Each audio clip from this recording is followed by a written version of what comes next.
Народниот правобранител будно ќе ја следи интервенцијата на полицијата за време на протестите пред собрание. Од канцеларијата на Народниот правобранител велат дека отвориле постапка по реакциите на граѓанските активисти и невладините организации кои се пожалија на полициска бруталност, кога кон демонстрантите беа фрлени шок бомби и солзавец. До нив веќе пристигнале представки од граѓани кои се почувствувале загрозено. Отворивме постапки, го следиме случајот, веќе во 2 случаја будно ги следиме настаните, каде што имаме поднесени представки и од група граѓани и непосредно од заинтересирано лице кој што се почувствува нели повреден, каде што се укажуваат на наводи за користење, односно употреба на средства за присилба и употреба на сила од страна на полицијата. Постапките се во тек, се преземаат мерки во надлежното одделение на Народниот правобранител.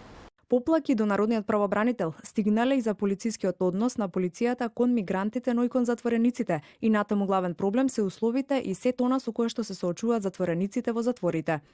Условите во затворите се дел од секој извештај на Народниот правобранител, но досега, како што велат од канцеларијата, надлежните воопшто не реагирале на нивните забелешки. На притворените и осудените им е ускратено правото на приватност, па така затворениците одат во тоалет без врата, па поради тоа мора да закачуваат кебиња или да се снаоѓаат на друг начин. Хигиената е на најниско ниво и на притворените им е ускратено правото на непречена здравствена заштита.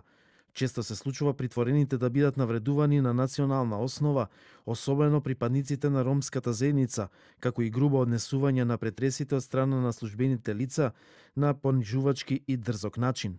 Од канцеларијата на правобранителот најавуваат наскоро детали околу истрагата за тоа каде завршуваат малолетничките од клиниките.